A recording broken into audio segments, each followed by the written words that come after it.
the Electoral Commission that had been protecting Jimmy. The Electoral Commission had been protecting but let me just answer this. You can interrupt me later. Protecting Jimmy over the last 10 years. Backed by other forces. So on their wisdom, including our advice to them that would challenge them legally, found it that it is true that Jimmy did not qualify to be candidate. So Jimmy cannot blame the Electoral Commission, which was supporting, which had been protecting him anyway, or anybody else this time. 2026, Jimmy did not appear on the Electoral Commission on the ballot papers simply because he does not qualify to be president of Uganda People's Congress. If Jimmy wanted to be a candidate and on the nomination paper, he could have gone ahead and stood as an independent, created his own political party, for which he creates his own rules, but on the basis of Uganda People's Congress, he did not qualify. So nobody stopped Jimmy Akena. So it was not your interference, it was a legal matter that he failed to get onto the It was purely, it was both constitutional and legal. And all that Electoral Commission said that, look, was you don't, because you breached the country constitution, referring to the different kind of court cases, you did not qualify. You're not president of Uganda People's Congress. Fair enough. You thank God that we have a very good constitution. Appreciate NRM. Why do you want to bring God in this? God enabled the people to sit down and use their brains, come up with a very good constitution that has given you the freedom to be here and speak what you want to speak and go home and sleep. So I want you to congratulate NRM and the Ugandans for this beautiful idea that came in 1994-95. As we went up, this is our last shot.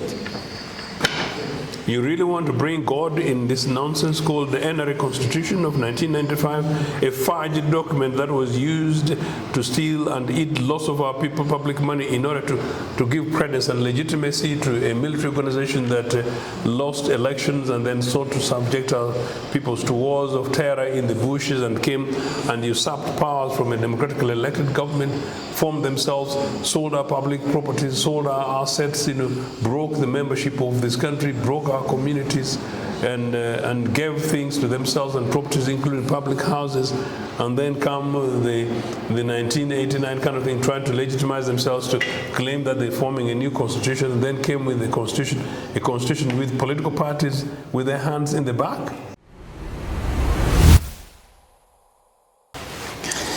The spy Uganda, the spy television, Detective UG.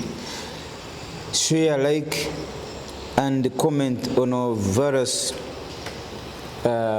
shows or posts that we do put there on our spy television, and we will respond to some of them when we get time. My name is Andy Rumba Katusabe. I am with my elder brother here, Comrade Joseph Ochieno Pintek. Joseph Ochieno Pintek is the permanent spokesperson for the late Milton Obote, but for me speaking for the idea. The man died, but the idea has remained, so Ochieno represents that idea. But Ochieno is also a leader in UPC party. As we speak now, they have no presidential candidate. Why? Because UPC has essentially 3 presidents, so they failed to agree which one to front in the national elections. I hope I've given you the best introduction, Comrade Ochieno. We actually have 3 presidents. Yes, that's what I said. And 1 presidential candidate. Who is the presidential candidate? I am the presidential candidate. So are you on the ballot? No, party presidential candidate. So that means we've got 4 leaders. I thought I was giving you news. You are not only are there 4 people claiming leadership, 3 people. There are not 3 people claiming leadership. There are 4. 4. Yes. Ah. So I thought that. But 4 people claiming. I thought that would be good for your headlines. 4 people claiming the presidency of UPC. That's right. Yes. But none of them claiming the presidency of the country called Uganda. No. 4 people claiming the leadership of UPC. Of UPC. None of them claiming the leadership. Let me tell you. Of the presidency. No. 4 people claiming the leadership of UPC. 3 people calling themselves presidents of UPC. 3 people picked nomination forms. For presidency. National presidency. National presidency. 1 person returned nomination forms. The Electoral Commission looked at those and said 2 of them are definitely do not qualify to be presidential candidates. Yes. So they did. So when they say you don't qualify, they didn't say anybody else qualifies. They left it at that. Because those are the ones in contention. Jimmy Akena, who returned nomination forms, did not qualify. Dennis Enap, who picked nomination forms but did not return, did not qualify. Peter Walobiri, who is technically, legally the president, holds the official presidency of a seal for the party legally, did not pick nomination forms. I picked nomination forms as leadership candidate for UPC, pending a court ruling. I did not return the nomination forms because I would not return it unless I was president of UPC. So the Electoral Commission remained with the burden of 2 individuals who both called themselves president, 1 returned forms, and it needed to give a guidance. How is the, okay, right now, how is UPC? If somebody asked you to describe UPC, how is it internally now, the leadership? You know, like somebody asks you, Mr. Ochieno, how are you? Say, I'm okay. How is UPC, I know your question. You know Mother Chicken, and especially after his very egg, with many eggs, yeah? Mother Chicken. Mother Chicken, but they cut off his head. You know, so rich eggs, very traditionally fatty and healthy, but sort of like mini headless. So UPC, as I said to you before, is mini headless. Is struggling for leadership, but it's a sleeping giant. Mini headless, apparently. Mini headless. No, I was like a mother chicken. I'm trying to explain to you that the mother chicken would be very healthy, because you asked me how UPC is, and I always want to disappoint people that the only problem with UPC is leadership. But as a political party, we are the political party today.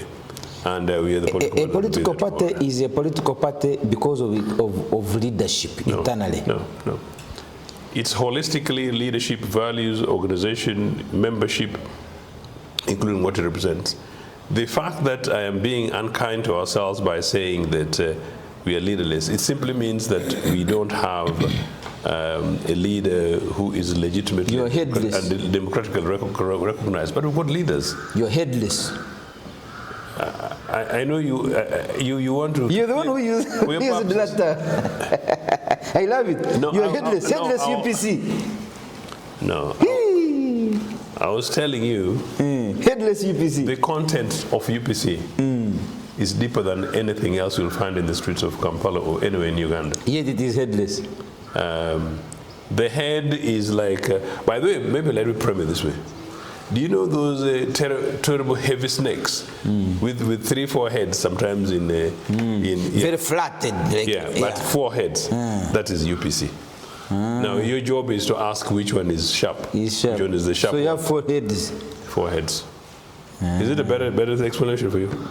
So we are the vicious political party of the future, except our viciousness is for protection of the people of this country and guaranteeing the security and national independence and resources of Uganda for the peoples of Uganda against foreign mercenaries using local turncoats. Mr. Ochieno, how far is the court process now in regards to UPC leadership? We are waiting for a ruling. More eminent ruling is one on the contempt of court, which we hope will be happening next week. I have stopped putting dates to this. I hope that comes with the more other substantive one.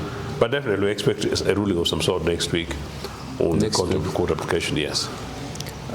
What is Jimmy Akena's play card now? What is he thinking? Jimmy Akena and the Secretary General. What is the game plan? Who's the Secretary General? A Bill Fred. Jimmy Akena, Secretary General? The UPC Secretary General. No. UPC Secretary General. Who is the Secretary General? Is Jimmy Akena the Secretary General? Who is the UPC Secretary General? The UPC Constitution. And before you go to the Constitution, who is the UPC Secretary General? Quite honestly, if you ask me a question, you should allow me to answer. You are talking about Constitution. Me, I have not yet asked you about the Constitution. I'm asking about who is the current Secretary General of UPC. Say it is Irumba or we don't have. Simple. Who is the Secretary General of UPC?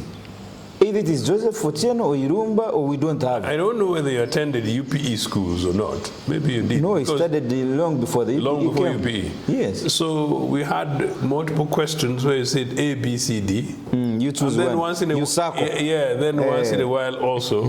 you have to give a comprehensive And if response. it's none of the above, you indicate. So it's none of the above. So once in a while you give a comprehensive response. So yes, no answers.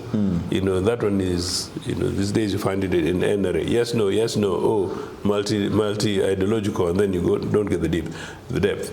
I was telling you that UPC Constitution provides for a president who is elected, and the elected president appoints his cabinet, and the cabinet will include the Secretary General. So if we started this conversation by saying that there are 4 power centers in the party, then that means technically there may be up to 3 Secretaries General. In this case, a bill serves Jimmy Akena's interests with everything else that they do, wherever they do, both in the day and the night. So who is your Secretary General? My Secretary General is unannounced, but I have a fantastic team. I have a fantastic team of younger men and women with integrity, with a track record, and people who are going to be part of the future of this country as they lead Uganda Post-Congress to the next height. So ENAP also has a Secretary General?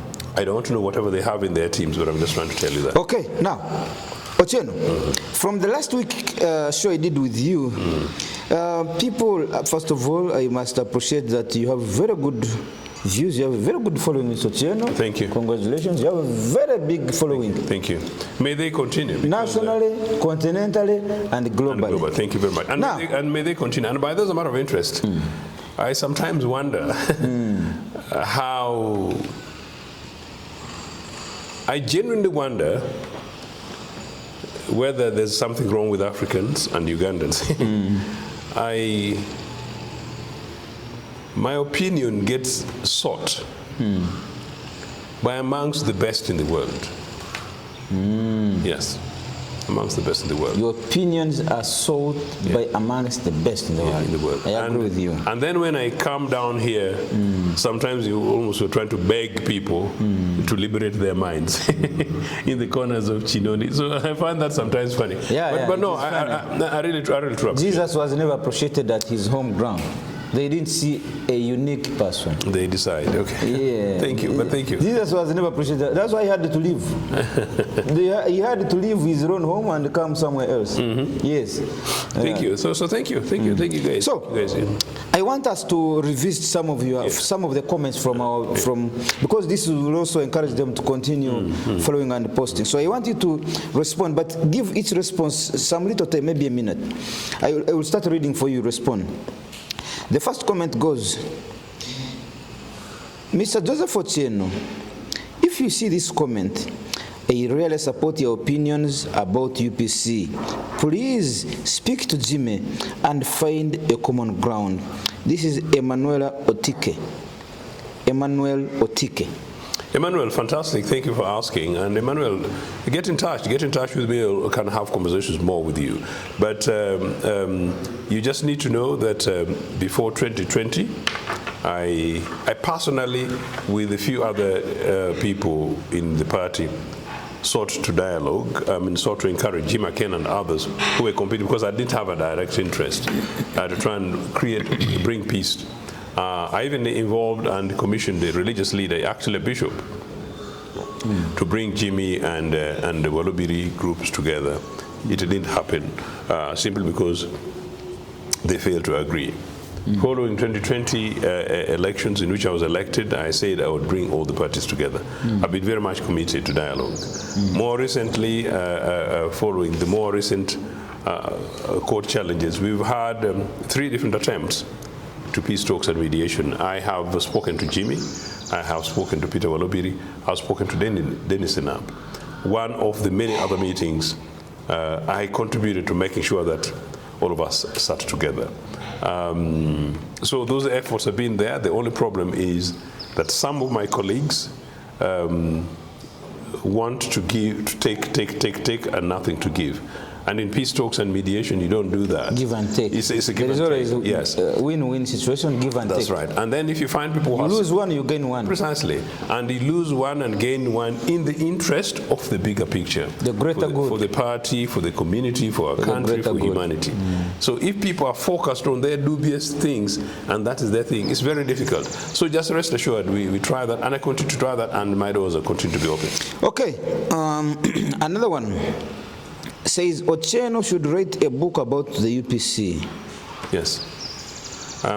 It was my intention. Have you thought about it? No, it was my intention. I have draft books. I've got at least 3 draft books on UPC, on Uganda, on Milton Obote, on life of exile, on African democracy, and one other that I will not name. But so yes, I've got draft books. The only problem is that it's very difficult to get time. The last 5 years I've spent it in trying to reclaim Uganda People's Congress, and particularly to try and encourage younger people to get involved in politics, get more interested in politics and democracy, and try and seek people to work together to rebuild our country.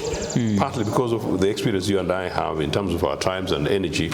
It gets quite draining, so there's not sufficient time. But no, those books are going to come, including my own biography, for which, as I said, they're listed. Fair enough, good enough.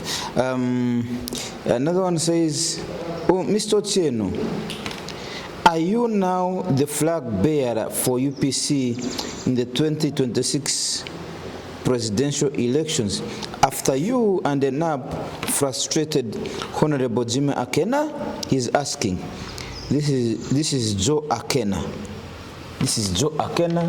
Joe Akena is and he's asking on behalf of Jimmy Akena. Joe Akena, it may not necessarily be Jimmy Akena, so, but it's quite clear. No, I'm saying he's asking. No, I know, but it be quite clear supports Akena's position, and the disclaimer is that we don't know whether you're related. But Joe, you're absolutely misled. I don't know about Enap. Enap can answer himself, but I can tell you, Joe, that Milton Obote is permanent spokesperson. So my interest is to push an agenda for Uganda People's Congress. And when I talk about Milton Obote, for whom I'm the spokesperson, it's on behalf of the people of this country, because he told me... You mean the ideology? The ideology. So whatever that guy stood for on behalf of the people of this country, I have to defend it, and that's all I'm trying to do.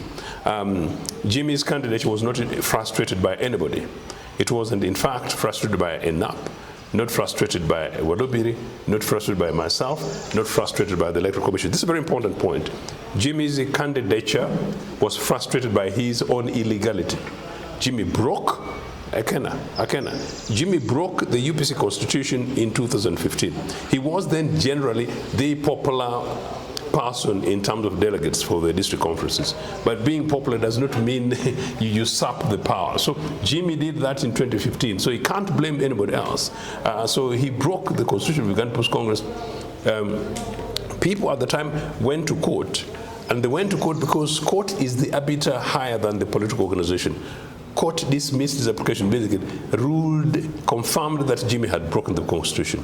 Jimmy appealed, the appeal dismissed Jimmy's application and said Jimmy is an illegality. So you can't blame anybody else.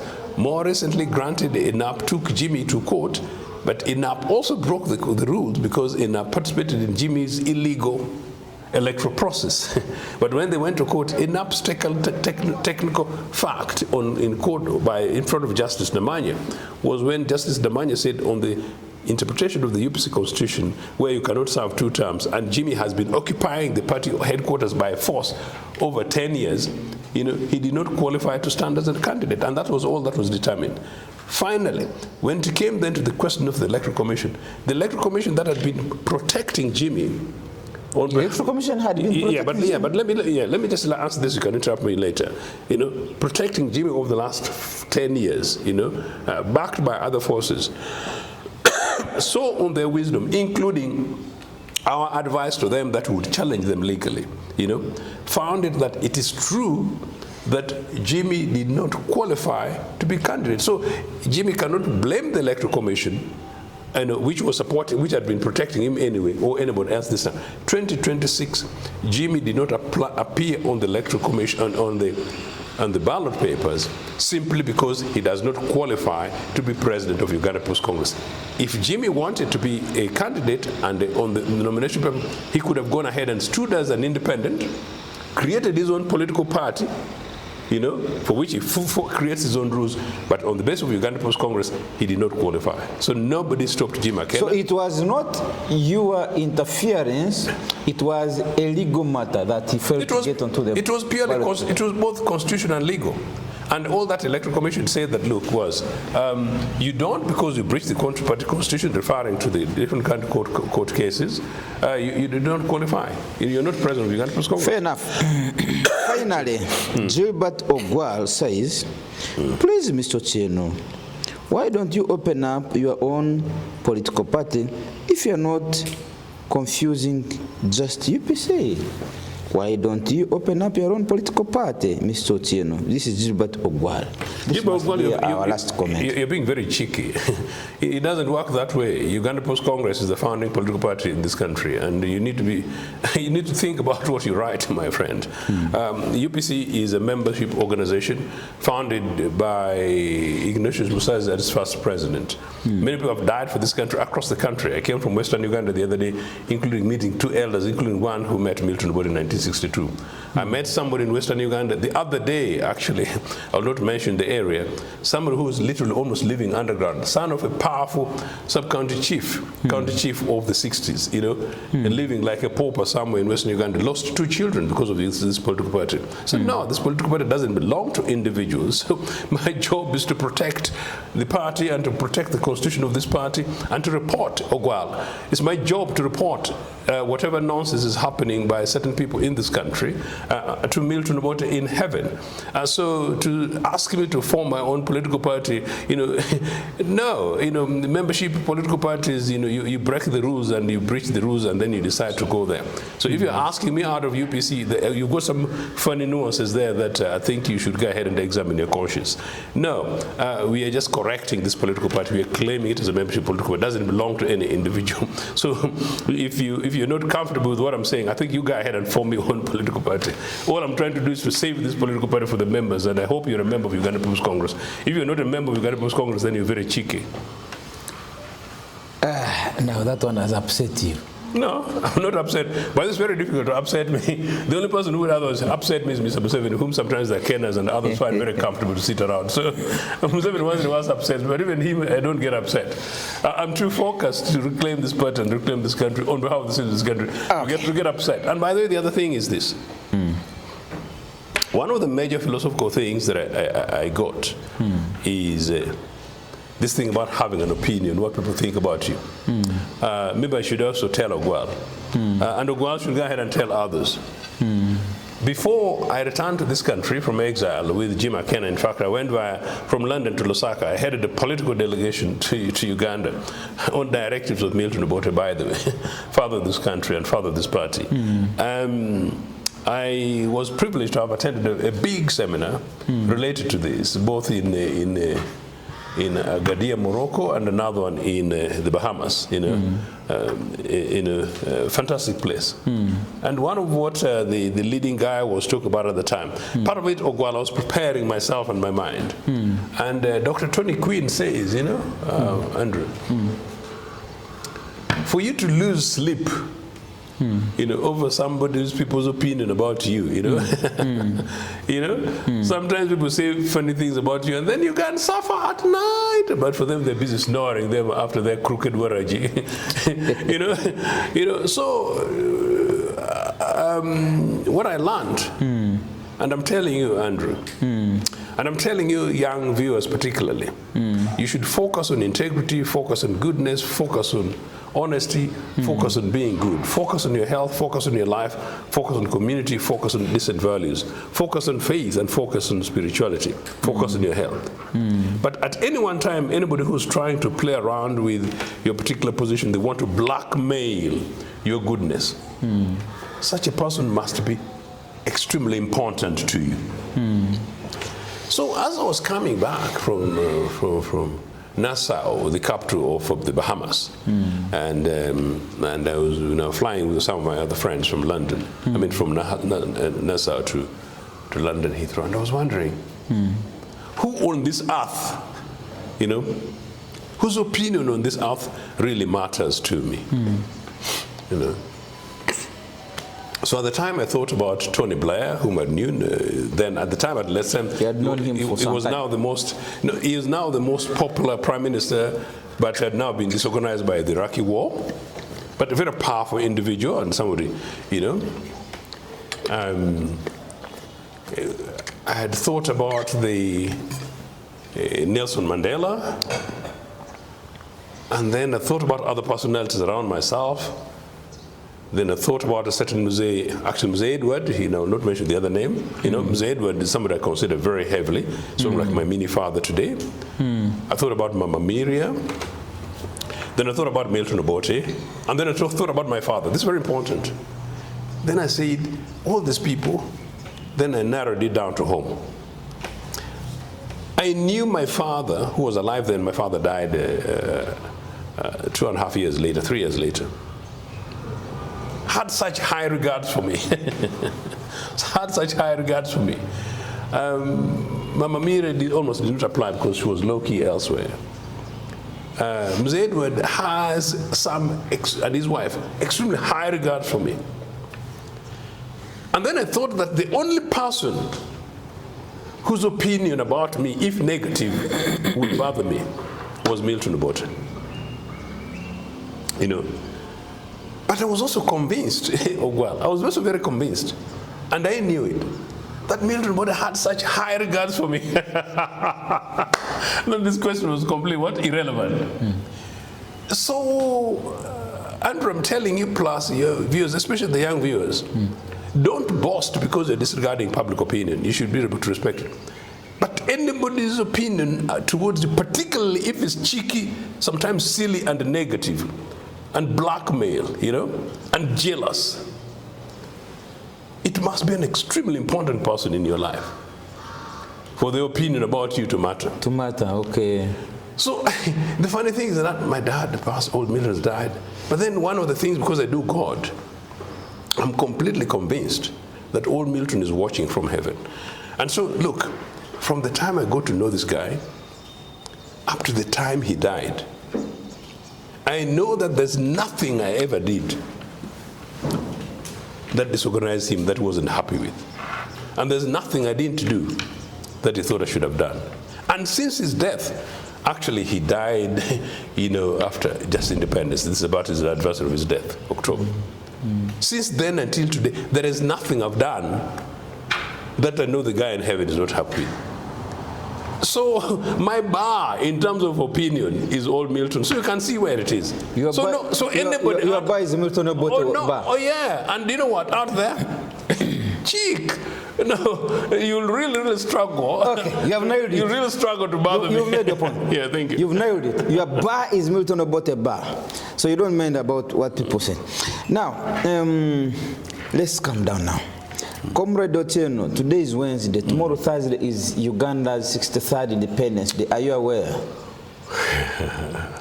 or had you forgotten? Let me not say, are you aware? Had you forgotten or you remember? How can we forget an event that we led the process for? You who? We, Uganda People's Congress. UPC. First tell me what role did UPC play in the independence of Uganda? Let's begin by reminding ourselves. Not only did we at 1952 at the foundations of Uganda National Congress, this party,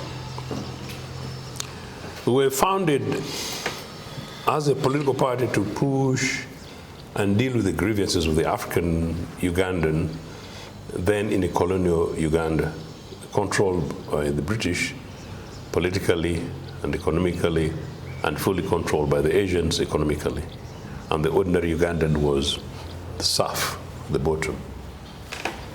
So grievances and conflicts were 40s there, people, fair prices for coffee, for cotton, for their produce, working conditions, people not getting good jobs, the cream of everything in life in our country was in the hands of whites and Asians.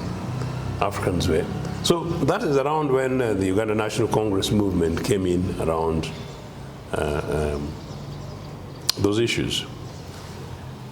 But side by side with that was the idea that, look, this country belongs to us. It was post-1945, end of Second World War, where Ugandans and many other people, other Africans, and other people around the world who were working blindly for the Empire Britain had suddenly realized that, oh, we are fighting in India, we are fighting other places, but we are fighting for Britain and not us. So people started seeking for independence. So remember, at our formation, we started saying, look, not only do we want these basic services for ourselves, but we want to claim our own country and govern ourselves. Self-determination. So from 1952, that continued. By 1958, we now had a push to compel for the first, Africans to be included in the Legislative Assembly, LegCo, 1958. Turns out, actually, 1958, Milton Obote is elected, amongst the first Africans elected at the Legislative Assembly. Massively elected to represent Lango, and they massively impacted on the quality of the debates and contributions there. But between 1958 and 1959, internal contradictions happened in UPC. Ignatius Musazi is expelled as president, by the way, and so parties can expel presidents. and then Obote was elected. And from then on, Obote sought to reunite the different factions, and in 1960, together with other parties, we renamed the party Uganda People's Congress in 1960. But from 1960, now that we sort of settled together, the quicker push for independence happened. So Uganda People's Congress from 1960 massively led, granted together with the Democratic Party and other communities, kingdoms like Toro and others, who were not necessarily political parties, worked together for self-determination of Uganda. Of course, Buganda was the reluctant player there. Buganda did not believe in independence because an independent Uganda would take away Buganda's privilege within Uganda. Buganda, I think at the time, felt like more wanting to be as part of a federation of East Africa, for which Buganda would be its own autonomous mini-state. But most importantly, that conversation between 1960 led to the Lancaster House Agreement. I mean, Lancaster had a conflict between Buganda and Bunyoro over Los Counties, whether in Bukedi and Bukisu we had issues of location of Mbale town, whether Mbale is in Bukedi or actually in Bugisu, and a few others. The Lancaster House Agreement, Lancaster House Conference led to an agreement in which we had an agreement that we shall have a referendum on the Los Counties, the Mbale, location of Mbale, and most importantly, that would have independence. That agreement was made exactly on this day, 1961, on the 8th of October. Yeah? Yes. And the leader there was UPC, followed by DP, then followed by the big kingdoms, with the kingdoms. But of course, Buganda was... I'm sure Toro Kingdom was one of the biggest... No, of course, yes. Toro, and Kole Kige... Because Toro was very powerful. Toro, Bunyoro, and Busoga. Uganda, Busoga. Yes. Acholi. Those were now republics, but they're represented by delegates, yes. They're delegates to the Lancaster House Conference. And so, on the day of that agreement, we said that, amongst others, there would be fresh elections, because in 1961, we had Ben Chiwanuka elected as chief minister, but under British administration. So we said that on the demands of UPC that there must be fresh elections. Another demand was that in Buganda, we shouldn't have the indirect elections. So the Baganda should be able to thank Uganda Post Congress for liberating them from this feudal thing that Yomutaka speaks on your behalf, elects you. So universal adult suffrage was brought in as a result of Uganda People's Congress demand in Lancaster House in London. And so then after that agreement, they said independence would be exactly 1 year later. Yes. That is now 62. 62 October, 9th October, but of course handover over the midnight of that. But there would have been an election, so fresh elections took place in April 1962, and that's the election that we won. Very critical and very important information. And thank you for asking that. And though part of your question was cheeky, actually the bottom line of it was this, that whatever is happening there, Ugandans sometimes don't know this history. And sometimes in some of this history, some Ugandans want to play this for partisan reasons. Some Ugandans sometimes want to mislead. And I've also seen some students of law, students of history, students of political science, sometimes if you find narratives, they're so misleading and so partisan, and so they think they're serving a particularly emotional service, but I think they're doing a service to this country, yes. So, Comrade Ochieno, 63 years later, from the hands of UPC, being the caretakers and the groomers of our independence, now to the hands of NRM. If this was a baby, you have produced this baby and you have bequeathed this baby to your friend called NRM.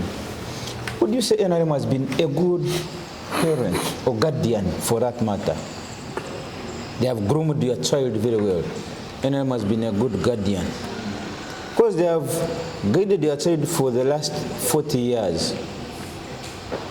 NRA has not only been a national disaster. NRM, National Resistance NRM has not only been a national disaster, but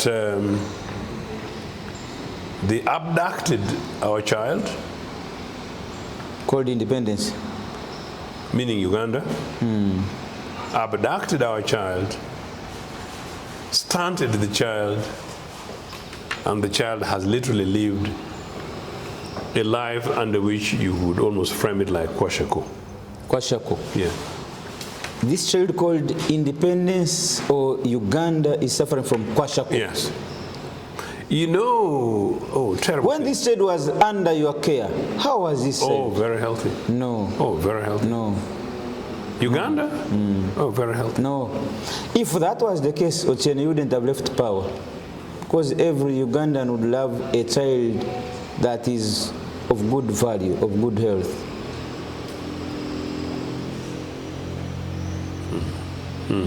What are you saying? If this child called Uganda was very well looked after in your hands, you wouldn't have been forced out of power.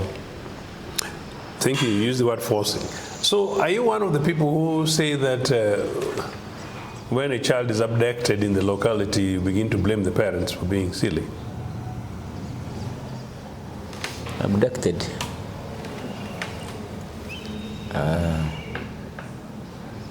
Okay, go on.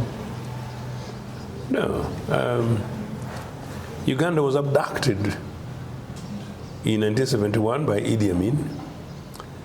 Idi Amin was used by Anglo-imperialist forces to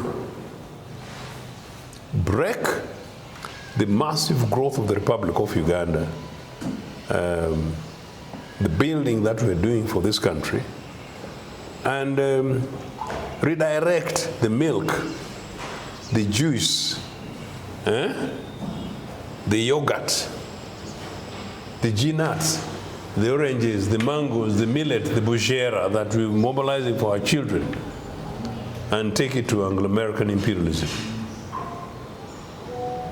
while dangling a few shillings and a few leaves of coffee. Idi Amin. In 1985, we had massively turned around our economy, massively turned around our economy and our country.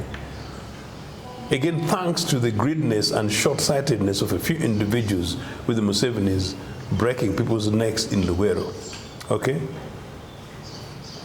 Those external forces that wanted our oil, that wanted our gold, that wanted our our coffee, yeah, that wanted our cotton, that wanted to use the geographical location of Uganda to control Rwanda, that wanted to control the geographical location of Uganda to control Congo, to control Sudan, that time Sudan without South Sudan, because Uganda is the underbelly of Arab world until South Sudan came, you know. So they wanted strategic control.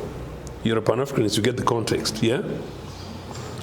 The obstacle was the then Ugandan government under UPC administration. So use quislings, use these funny turncoats. And indeed they used them. Used the Okellos for a few dime like the traitors, betrayers of Jesus. Find a willing bunch like the Musevenis and their lot. You know, penetrate through the DP. Use some men of the cloth, predominantly men of the cloth, pretending to be religious and godly, you know, to use hate against their own countries to break. And that's how they entered Basil Okello's life. Go overthrow. You know the story of Jesus and those funny devilish guys on the mountain. The disciples. Take Jesus on the mountain. Oh, look at that, yeah, I'll give it to you if you kneel down and worship me. That's about it too. That's what happened. So this nonsense, I surely lango walk soldiers, some of those issues will always be there, but it was not the fundamental issue. So at independence, Ugandans ought to understand this thing. And number two, good enough, this is a Pan-Africanist program, and I commit myself and my time to this. And good enough, I hail you for leading on this program, extremely important.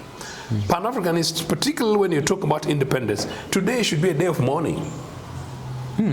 We should mobilize and organize and mourn the death of the Republic of Uganda, and how it has been betrayed by a few men and women using dime, sometimes using kisses to use fair languages, okay?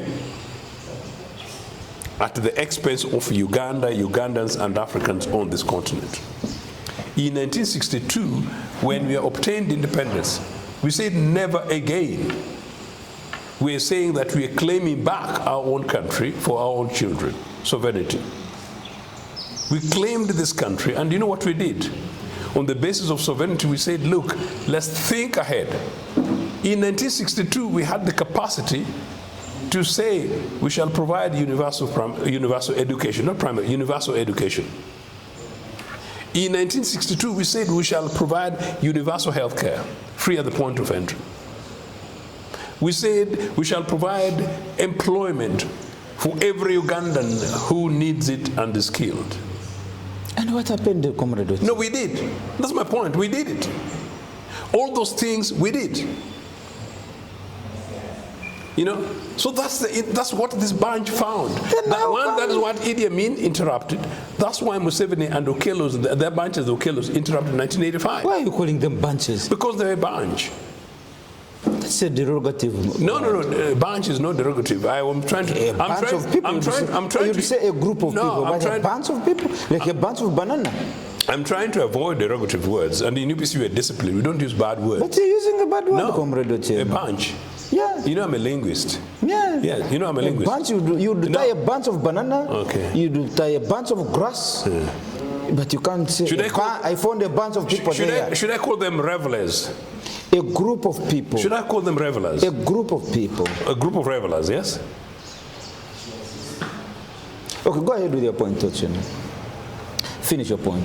Or did you know that I also wanted to add the word militias? You guys. So look. So that's what they did. So no, they should have left you to. They found a flourishing country. You know, the people who supported Idi Amin, as part of reflection for independence, I think we need to take them to Luzira. Because they interrupted amongst the highest economic growth in the Commonwealth. Ochieno, you're boasting. By the time Museveni came to power, he told us Uganda's GDP was how much? I think that you guys who were hosted, you were collecting around 500 million? I'm forgetting the figures, 500 million? And now the guy is in trillions? And they say the growth. Which growth? You know, one of the things that Museveni has been quite lucky to do, and I don't know who his witch doctors are. His witch doctors? Yeah. Not his advisors, good people. Museveni might have some witch doctors. I've heard rumors. So it's alleged he has some witch doctors. So I don't know who Museveni's witch doctors are, but they've done a good job. You ask your friend OO.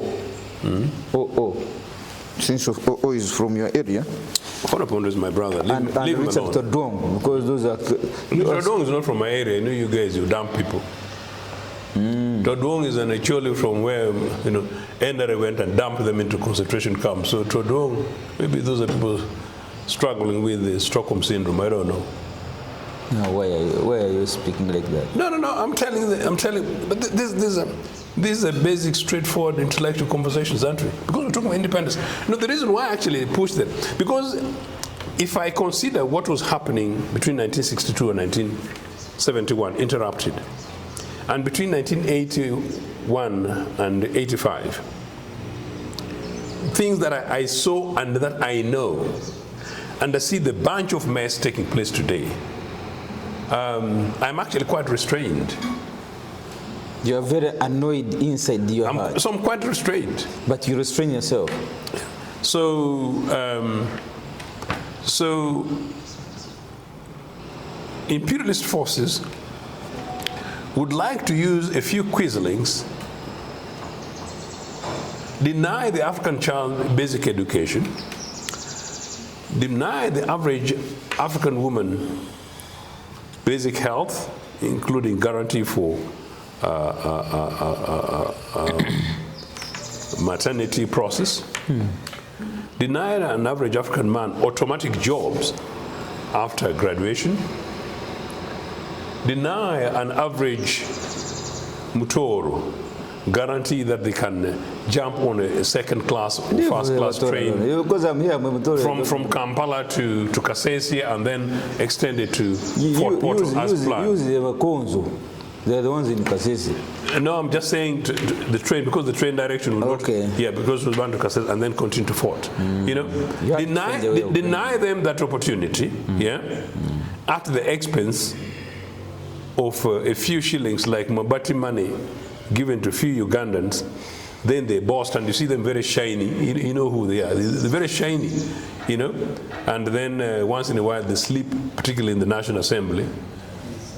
And then all the monies, petrodollars, go to forces that our grandparents and our parents fought against to claim back our country in the name of independence. You're talking about colonialists. Okay, now, comrade, because I want to leave this point. In 1 minute, describe for me the current situation of the independence euphoria that Uganda is experiencing and how you determine it. The independence what, sorry? The independence euphoria. The Uganda, because as I speak right now, General Muhoozi has ordered that never will the independence of Uganda ever be celebrated anywhere else again other than Kololo ceremonial grounds. So when you look at the independence celebrations that NRM is organizing and speaking good about, if you are the one giving a microphone at the independence celebrations tomorrow at Kololo, what different would you speak? Did you say Muhoozi instructed? General Muhoozi yesterday on his tweet, on his X account, he said, all the national celebrations of independence from today onwards shall be celebrated at Kololo ceremonial ground. No more decentralization of these independence celebrations. You know, previously they had been they go to different places. Yeah. To go and laugh at those people. Yeah. No, not laughing. To go and celebrate with them. Sometimes to go and laugh at them. Sometimes go and break their daughters. Never seen sometimes them go ahead and spoil money. I've never seen them laughing at them. They go to share with sometimes them. Sometimes go and show off stolen money. Yeah. They go to show them the gains and why they should maintain the gains. protecting the gains. How different would your speech be? What is Mr. Moses' role again? What is his position He's these days? the CDF. He used to be his father's advisor. CDF. He's the CDF. What is CDF? Chief of Defense Forces. And he was a special presidential advisor on special duties. So he made that pronouncement as who?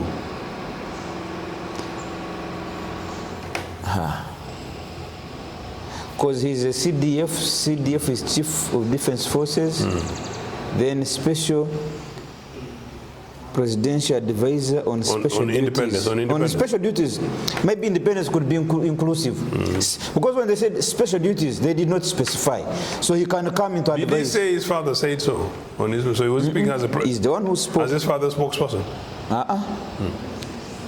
So you think, so really now after 63 years and 40 years of NRA, do you really think Uganda is independent?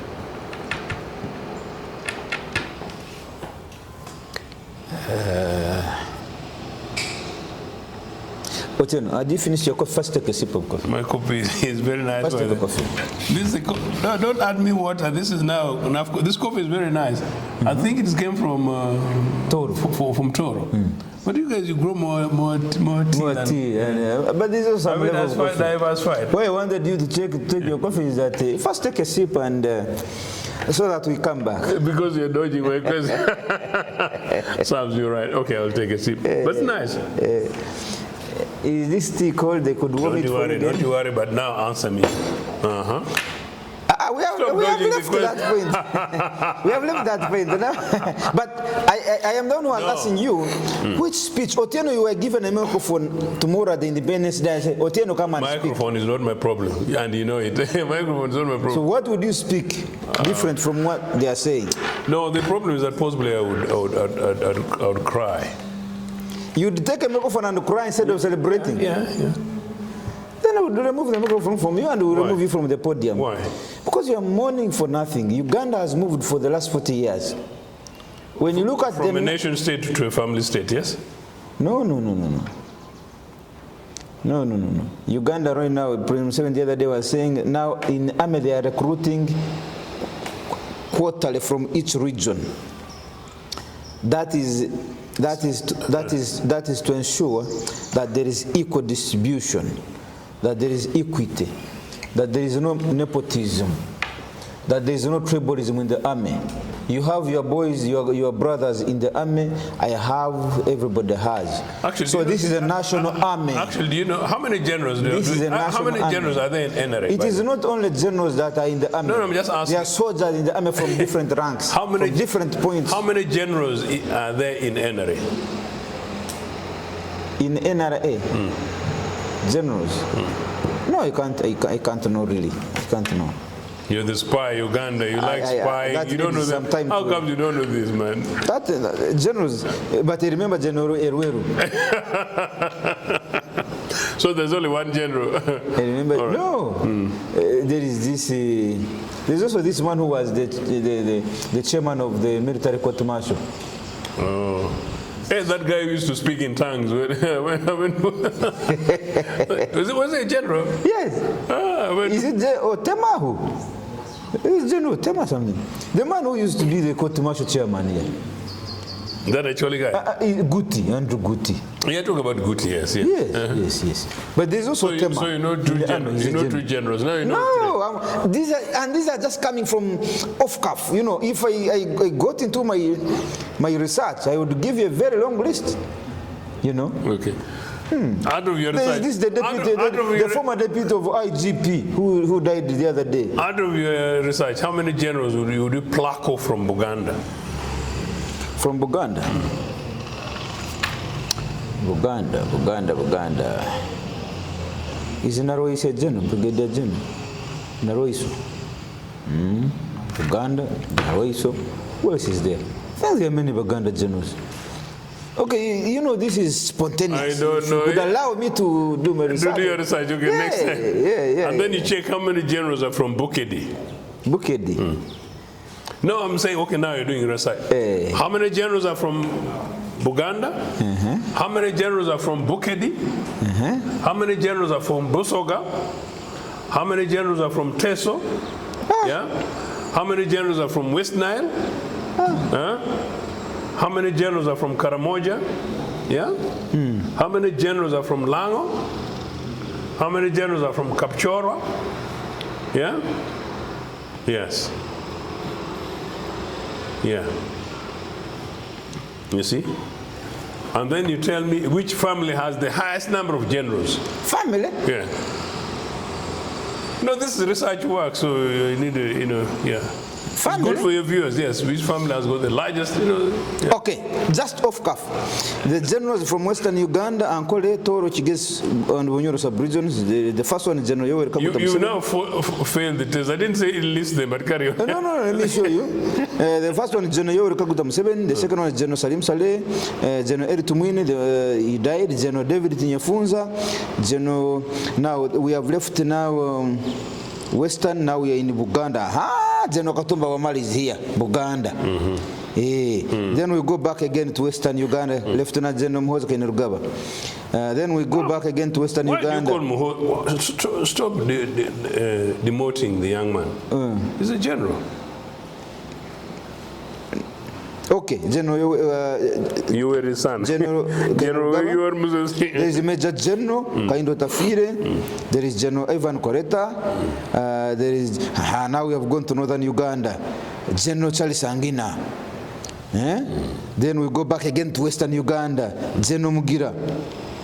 Then now we come back again to Northern Uganda. The late General Paul Lokech. I was telling you the former deputy IGP. You see, we come to Central. There is now there is General Joseph Musanyufu. This is Central now. Joseph Musanyufu. He comes from Masaka actually. Now we go back again to Western Uganda. We bring why do you keep on going back to Western Uganda? We bring Felix Kulaije. Then there is General Samuel Kavuma. Then there is Major General Nakibas Lakara. We go back to your area again, Lakara. Where's my area? Then we go back again. Where's my area? Your area is here, Eastern Uganda. How many have you mentioned from Bukedi? I am coming. Don't worry. The list is long. You told me, you have given me a very big task, my friend. The list is long. You really like reading. Then there is General Charles Otema Awanyi. That is from Gulu. Then we go back to Lango, Leopold Chanda. Chanda is from Lango? Leopold Chanda. Chanda. No. General Igumba, Richard Otto, Major General from Agago actually. Then there is we go back to Western now, Bushenye, Don Nabasa, Major General. Then we go back to Western Uganda, General Patrick Sabit Muzei. There is Brigadier General Peter Elweru. We go back again to Western. General Gavas Mugenyi. Major General Abel Kandiho from Western again. Then there is George Chigundo from Busoga here. We have come to Busoga. See? Major General Moses Diba Sentongo. You see? Sentongo, Buganda. Then we go back to Major General James Virungi.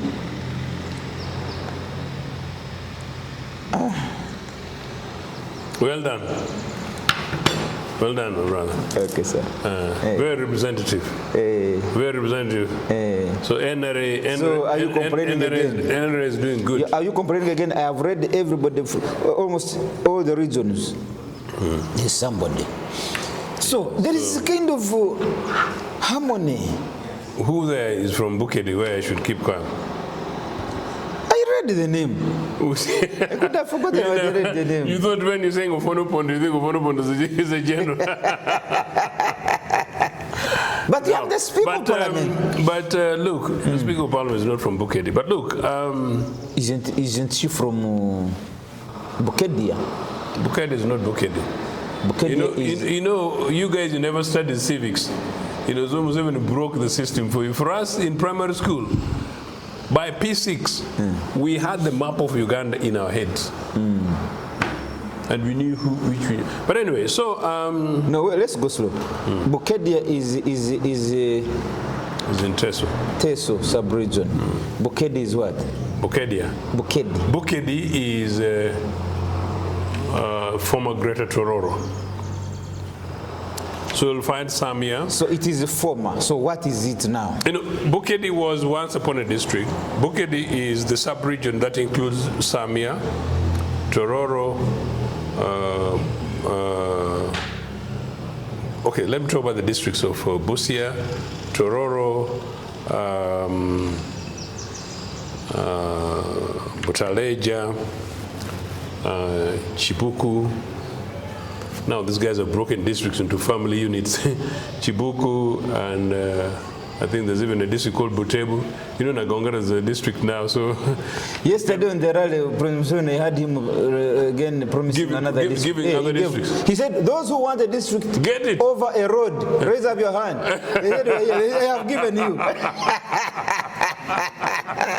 This is Sabagabe. Fundamental change. This is Sabagabe. A king of that area cannot do that. He can't. A king. No king in Uganda can do that. That I have given you. You know? But now Sabagabe can do it. So who is the real king? The other day, that's what he was asking you. I am the modern king. Because you all of you kings, it is me who says that now you can get a new car. Like for us, the Toro king, every month they used to go to State House to get 5 million shillings for maintenance, power, water, fuel. Seriously? Hey, I would find them there. The PA would be there. Now they give them. But I thought your kingdom was posh. It used to be. Of all the 15 kings we have had in Toro, the weakest king is this one, and yet he's the youngest. The other day I was having a contestation with somebody on a show, and he told me the age does not anymore matter about, you know, like when they say we need young blood, we need our generation to be in leadership. The man was telling me the youngest people now in leadership have proved to be even more bad than the old leaders. So we have had the youngest king of Toro, in fact in the whole world, youngest monarch, but he is the dumbest. No, the guy is given money from the state. What do you expect? That's what I'm saying. Do you think all the other 4 kings, they didn't want to live this good life that these modern kings are living? But because you guys are not wanting. They had. No, because you guys are not giving your king money. No.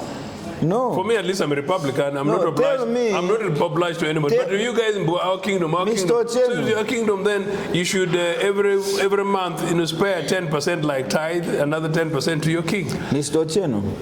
And Toro is very rich, very Mr. beautiful. Ochieno. Yes. Toro people. Even during the times of the father of this man. Come on. Even during his reign, and all the other subsequent kings. The Batoro every season would visit their king. They would take the harvest, the seasonal harvests. Let me finish my point. You are accusing Batoro of not supporting their king. Isn't that the point? I am showing you why there is a shift. Yes, that's what I'm showing you. We are still the same Batoro, with the same norms and traditions. Why is this one no longer getting the harvest from his subjects?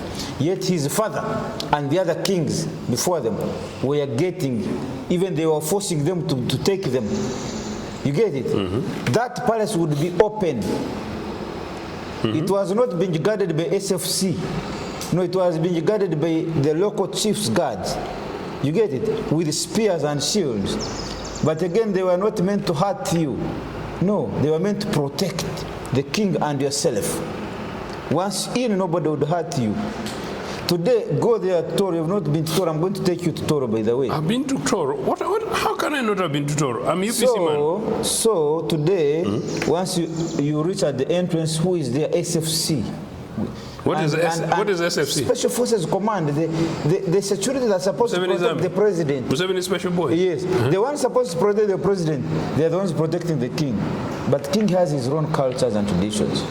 So where Batoro so the issue is not that they are no longer helping. The issue is why should they? Are you for them? Are you refusing to support the Are king? you for them? Are you their king? Are you there? Are you saying he's not Are their you king? there in their interests? Are you saying you? Huh? The answer could be no. So anyway, we have gone there as a by the way. Let's come back to our independence. I'm doing something very specifically independence. Yeah, that's why you see me doing this. Is not being rude. I'm just confirming some of the things that you're saying. Yeah, go on. So, yeah, there has been a shift of interests. Yeah, the king used to be the people's king. Now the king is a regime king. What do you mean by that? He's even kept there by the regime. Do you think Oyo would have been the king if this government had changed? We would have removed him yesterday. I would be even the commander to do that job. I would be the commander, commanding from the front line, not from the backside. You guys, you picked the idea of... And I have ever tried. And we were only stopped by the late Felix Kawesi, Ruhweza, the DPC of that time in Fort Porto, and President Museveni. Museveni is a Mujwara Kondo of Toro. What is Mujwara Kondo? Mujwara Kondo is the soldier of the king, the most powerful soldier of the king. Mujwara Kondo. You are the king's soldier. What is Museveni doing with the king? He's a Mujwara Kondo. I mean, he's protecting him. They have their interests. Where does Museveni come from again? So Ankole. So Ankole doesn't have a king. Who's the king of Ankole? Gundi is called Bariji. But he died. I was in Ankole the other day. Yeah, he died. Even late General Eri Tumwina was a prince. They were supposed to be the ones in charge. But Museveni refused them to. Why? Because he wanted to remain the Sabagabe. He's the Sabagabe. What about Kigezi? Kigezi also they don't. Why? They don't have. Museveni wants to be the one. And he is doing it very well. And now he wants to, and now he has, recently he said he's the modern king. He's the modern king now. He's the one controlling all these kings. He's the one controlling. He's paying for their handkerchiefs, paying for water, bathing water, paying for boiling water. He's the one who pays using the power. My money. Using my money, my grandfather's money. Yes, using your taxpayers. Do you know that my grandfather fought for independence? Do you know that my grandfather died with sort of walking with a stick because of this funny guy is breaking his leg fighting for independence? They broke his leg. Yes. So my grandfather fought for independence. My grandfather paid taxes. So when you talk about Museveni and other people, I don't know what their grandfathers and others did for this country, including on taxes. So now, my tax and my grandfather's money is being used by Mr. Museveni to do what? To look after the kings. Which king? Each king now gets 46 million shillings. Your taxpayers' money. 46 million. So it's all your fault, you guys with kingdoms. It's all your fault. So for us Republicans, we're just basically, so in other words, we're just subsidizing. Let's go back to independence. We're subsidizing you guys. Let's go back to independence. Comrade, I don't want us to divert. Independence, you were saying you would cry. I want you to finish on that point. So that would show that you're not happy. Our independence was sought in order for us to be a sovereign nation. Today, we are a country controlled by the king you called Mr. Museveni, who, according to Dr. Bote, is a Nyampala on behalf of imperialist forces. Okay? Nyampala. You know our independence was fought you know what the Nyampala means? And obtained, so that our independent government would ensure that we fought and defeated the enemies of our peoples. We managed to identify at independence the enemies as being ignorance, poverty, and disease. We fought ignorance, we fought poverty, we fought disease. I'll repeat in the other order. Ignorance, we provided holistic universal education amongst the top quality education on this continent. In fact, Makerere University became to be known as the Harvard of Africa. So meaning amongst the top of the top on this continent. And in fact, whenever I traveled to the world, around the world, and I told people that I went to Makerere, oh, you went to Makerere, oh, you went to Makerere, then you know how you can feel. You think I still look handsome for nothing. Once in a while, some of these things keep you going. Yeah, you look good. You know? You'd feel good. Yeah. Ignorance. So we keep on education. Poverty. Economic emancipation. From creating opportunities in tea, in coffee, in cotton, across the country.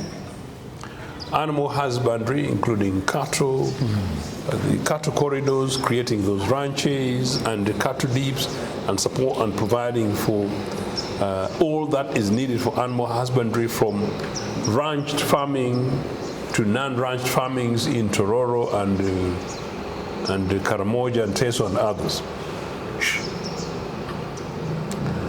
Expanded the cooperative movement and equipped them to fully kill poverty, and we did. Cooperative movement, the most powerful across the country. Crop financing and subsidies to tractor hire across the country. Agriculture being the top, district farm institutes. Every district had a district farm institute across the country. Pushed industrialization systematically. Made sure, as I said at the beginning, that those with the skills and qualifications got their fair wages and fair paid and competitive. Started the national NSSF, National Insurance Corporation, opened up banks. Uganda Commercial Bank, yesterday I was with a group of young students from MUBS, Makerere University Business Schools, of all places. And I walked with them from the city square across Uganda House to leave them on their way before I set them off a taxi. When we reached so-called Cham Towers. Why do you say so-called? Yeah. I asked them, do you know that building? These young, beautiful ladies say, no. And I thought they were joking. Do you know the name of that building? No. So when we reach, they say, oh, when you see the names of Cham Towers, do you know its history? I say, no. Do you know Uganda Commercial Bank? Only one of them said they did. UCB. Yes, UCB. Do you know its history? These poor girls didn't know. Do you know Stan Bink? So we opened up banking, financial institutions. Think about a normal modern economy fighting poverty. So we did. So opened up Uganda Commercial Bank, Cooperative Bank, and all this kind of stuff, you know? Uganda Development Bank. Set. Killing poverty. Today, the headquarters of Uganda Commercial Bank is dubiously called Cham Towers, whatever it means. Whatever Cham means, Cham or which, I don't know what it basically means. Honestly, I don't, and I don't know who owns it. But I tell you very frankly. You want to call it Cham? No, because you know, we start a bank and build, you see that Cham Towers as it is, with that funny towers now. We used to be called UCB Towers because that was our headquarters of Uganda Commercial Bank, you know? And this bank across the country with branches. So you built branches across the country? Across the country, including in Fort. By then, Nagongara now had a branch, but Nagongara branch had not yet been fully built, but it was one of the rented places. So across the country, Uganda Commercial Bank. The infrastructure that these Boer guys. But you remember, your branch in Fort Poto is at the roundabout, Captain Lugard, where there is that sculpture of Captain Lugard. At the roundabout as we go to, and Fort Poto used to be the regional bank, the regional headquarters of the UCB. Now they shifted it to Mbarara. No. The regional headquarters now, like Western Uganda, used to be Fort Portal. No, of the central bank, not UCB. Sorry, UCB, yes. Yeah, yes. No, central bank rather than Central UCB. bank, yes. The central bank actually, as of 1985, we're opening central bank branches across the country, which of course the central bank, the regional central bank office would be Fort Portal. Now it's in Mbarara. Why? I don't know. How many generals do you have in Barara? How many family generals have you got? If you don't have family generals, then you can't guarantee his protection. Serves you right. So look. So you see. So economics. Yesterday, after seeing off these young girls, who didn't know that we opened up a bank for them, which bank the NRA guys sold to themselves and to their dubious friends. And now the money, profit, which would otherwise come from UCB to Ugandans, goes to shareholders who are Boers. Okay? So after I'd seen off these girls, I went to some other establishment. In that establishment, I found two very beautiful girls. Uganda is blessed. Two very beautiful girls, cashiers, plus 3 guys in that office. One of the girls is from Bukedi. I'll not mention the district. Another of the girls is from Ankole. I'll not mention the district for these purposes. In the course of chatting with them, of course, including these guys, the girl from Bukedi did SWASA, social work and social administration. Since your camera guy is a young, fantastic graduate, he needs to know this. In my time when I joined university, including actually the year I joined university, SWASA was the most competitive arts course, meaning the intake was higher than law. So law and BCom were the same level. I think the intake, because I remember a friend of mine actually, a Jap friend of mine, I missed by 2 points, 2 point a point, you know, but a Jap friend from Namiliango joined BCom and was allowed to change to law. I think the other way around, I think law to BCom, whatever reason. Actually, or Koth, you know. So, the other girl from the West did BCom. The girl who did SWASA, the most competitive arts course, once upon a time in this country, has worked in that place for 6 years. Yeah? That girl, and at least she told me, net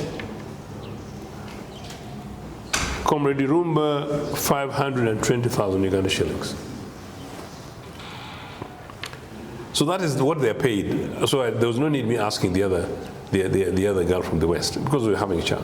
I wanted to finish up this. Yes. We got the last point. But it's important. I wanted to do it first. The girl who did BCom is a prestigious course. So those 2 girls, the other one graduated 6 years ago, they're now working as cashiers, yeah? At some dubious money-making thing for some foreign company thing, earning 500,000 Uganda shillings a month. Now, what independence is that? What independence? What economic independence? So that is economics. And then finally, health. We opened up hospitals, health facilities across the country. Today, you can't go, like you and I can't go down the road at any health facility. So just to conclude, so in other words, the fight against ignorance, poverty, and disease. So the disease is health. So provided all those, so we defeated all those, and we defeated them by creating those enabling environments and facilities, none of which now exists. In any case, those that exist are now, education has now been privatized. There's now education appetite in this country, meaning an average young child from Wobolenzi or anywhere somewhere in Kamwenge, an average child cannot get the education privilege that average Ugandan child got automatically. nor would anybody whose parents sell land to take them to university would guarantee them not only decent education, but actually family jobs at the end.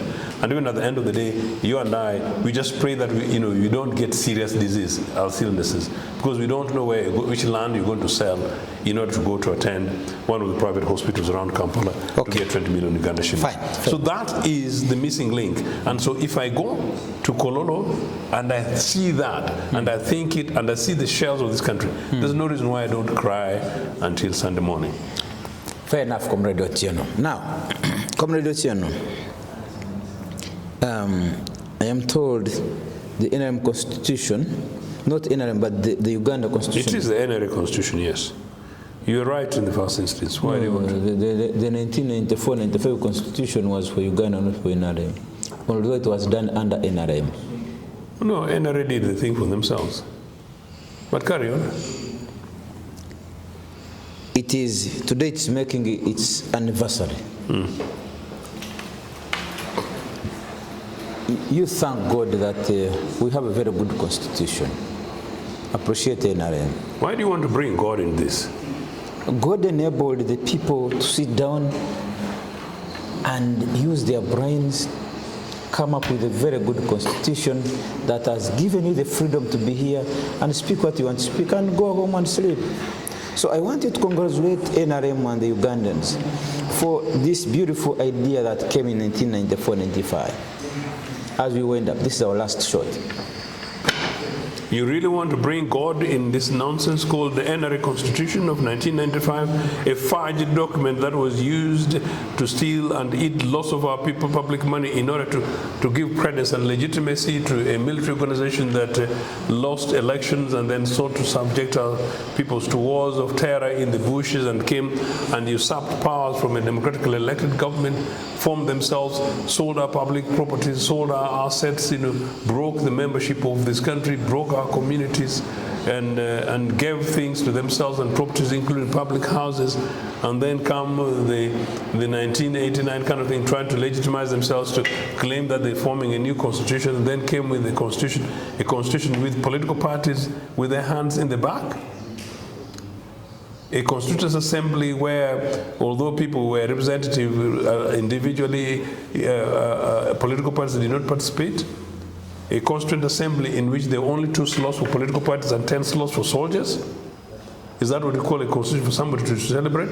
And a constitution promulgated, a document, an NRA constitution promulgated 30 years ago. But 30 years ago, in that NRA constitution, there was an obnoxious Article 269 of its original constitution, which banned political parties. Article 269 of the NRA Constitution said political parties, existing political parties at the time, namely DP, UPC, CP, and even ironically their UPM, but their UPM was already in called NRA, may continue to exist for the time being only in name, but they may not open branch offices, operate existing ones, hold rallies or public meetings, organize delegates conferences to elect leaders and to convey policies. And number E, they may not do any such other thing. Can you imagine the cheekiness of NRA and their constitution? They may not do any things, such other things, that may be deemed to interfere with the current movement political system, with the movement political system currently in force. That is the document as it read 30 years today. You want me to clap for that? It was later amended. Now you have a political party. During the period when any law referred to in Article 271 of this Constitution is in operation, no person shall, number 1, open or operate a branch office of a political organization or a political party in any part of Uganda. Number 2, no person shall hold a public rally or meeting to promote the political objectives of any political organization or political party.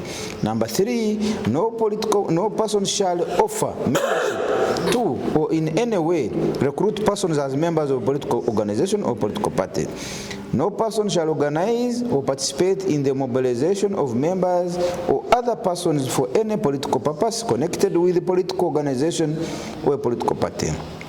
No person shall carry on any activities as a political organization or or a political party other than to continue in existence as such organizations or parties for the purpose of complying with this Constitution. Do you see how much of that is such a crude dictatorship worse than Idi Amin times 10? Yes. Thank you, sir. Thank you. Thank you. It was later amended, and it is the reason why today you can boast of having Uganda People's Congress.